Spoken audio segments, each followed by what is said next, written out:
So although HR activity isn't the basis of all organisational activity, it's important as HR practitioners that we are able to help HR contribute to gaining that competitive advantage. And that's something that you look at in your exam, and it's the basis of your case study, or one of the key bases of your case study. Because effective HR practice will help us achieve people management aims more effectively and more efficiently than our competitors.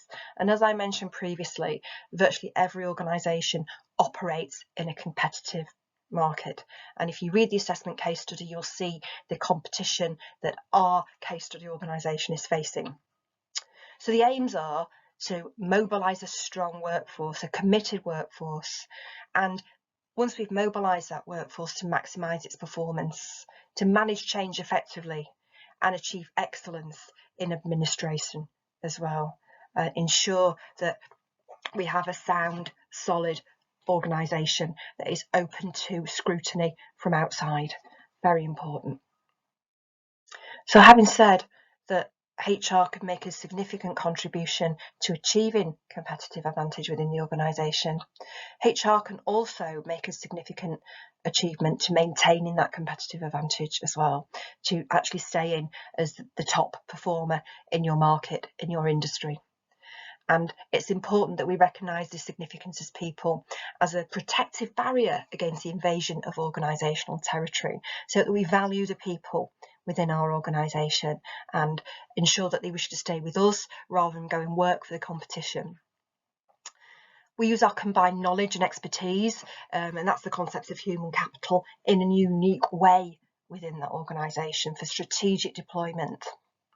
And it's also important, and given the world that we're living in now, and given the country that we are in at the moment, that we're able to attract, engage, reward, develop and retain our people effectively.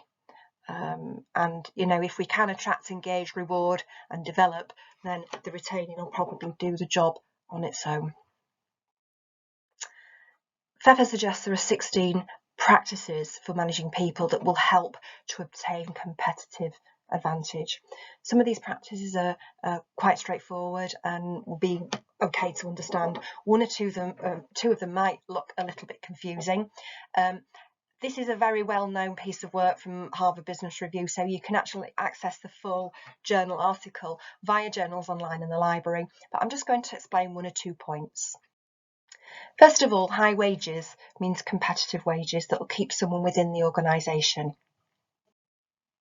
Teams and job redesign, that's about looking at what individual people are doing, who they're working with and how effective that is.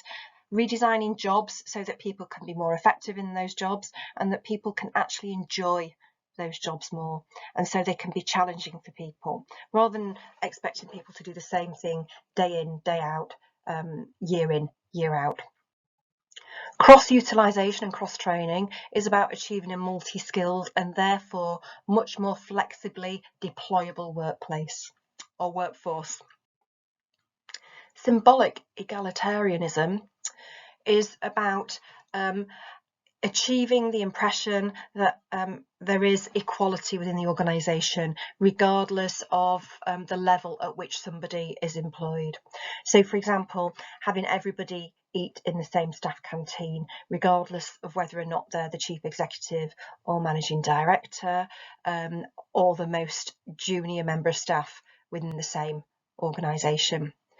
Also, not having too many people at senior management level with their own flashy offices, although lots of people are working from home or hybrid working these days. Cutting down on fancy company cars, that sort of thing. Wage compression is about not having too much of a gap between what the most junior, the most poorly paid member of staff within an organisation is paid and what the most senior member of staff within the organisation is paid.